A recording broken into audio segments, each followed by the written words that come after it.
that level of confidence?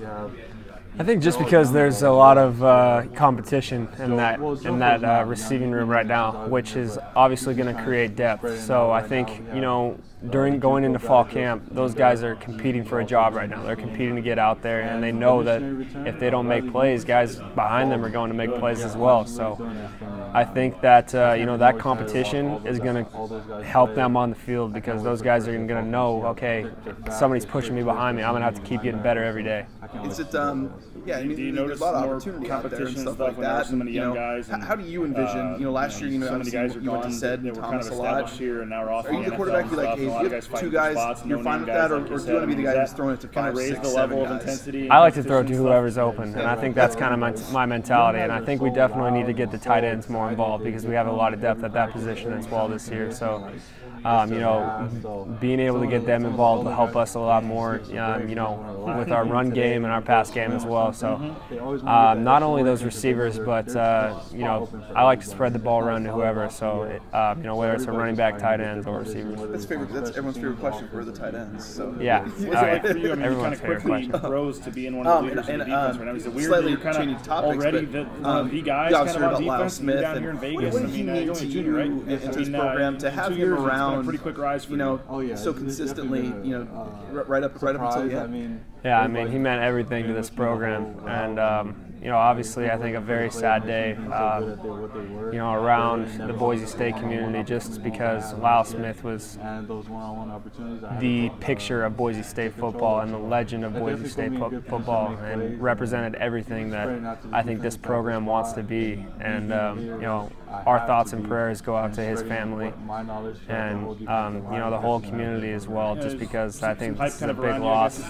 But at the same time, his life will be remembered as one of the most positive guys I've ever got a chance to talk to. Even at age 100, the guy was still in there working out in our weight room, and you just don't see that at all. And just the way he talked about Boise State football, and the way that he, the attitude that he brought to everything that we faced the past couple of years was always positive and always,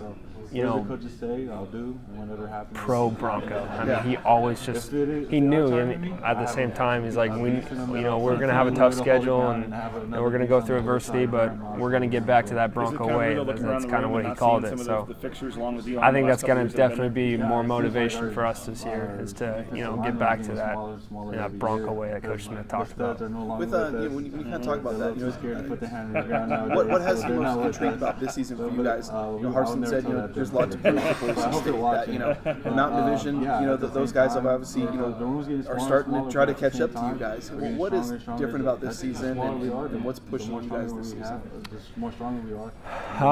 I think just the last 2 years. To put it shortly, we just haven't last couple years, been so close, so close. And played so well last year in two tough non-conference games, and then 9 points away from being undefeated in the regular season. So it hurts, and it's hurt all offseason. The end of the year hurt. Losing the last 2 games, that hurts. Losing on the 1 yard line, and then going in and just getting outplayed by Baylor. So that's something that sticks in your mind the entire offseason. So something that I'm definitely looking forward to getting back to playing well. When people kind of say Boise State is it's not this dominant program anymore. It's kind of gone. It's maybe on the way down and stuff like that. What do you say to that? Is there? Do you hear that perception? You guys kind of had do people ever mention that stigma in the past where you kind of won the game? Yeah, I think you hear that sometimes, but I think if you asked any team in college football if they're happy with a 10-3 season, they would have said yes. But the expectations that we have for the program, obviously people are going to say, it was a disappointing year if we went 10-3 and we don't win the conference, which I agree with. And that's, I think, one thing that you come to Boise State and you have the mentality knowing that if you don't have a great year every single year, people are going to make those statements, and they're going to, and I think they're fair. Honestly, I think it's fair to say that, last year was a disappointing year for us. us, but just because of the program that we play in. I mean, so do you get a sense maybe that teams are more I'm looking forward to getting back, getting back to that way, that Bronco way. We talk about all the time, getting back to that winning tradition. So that's something that we work towards every single day. Is this a big year in terms of like if you guys don't get the job done, that'll continue that perception, or if you guys do kind of get back to that way, then people start talking about Boise State that way. Is there a crossroads to this year, do you think? I don't really think it's a crossroad. I mean, it's another year and another opportunity for us to win a Mountain West championship, and the way I see it, we're going to do everything we can, and we have done everything we can this offseason to go out and play the best football that we can. So obviously our ultimate goal is to win the Mountain Division first and then focus on the Mountain West Conference. And then from there on, whatever bowl game we go to. But that's definitely the focus first and foremost, is to win the Mountain Division.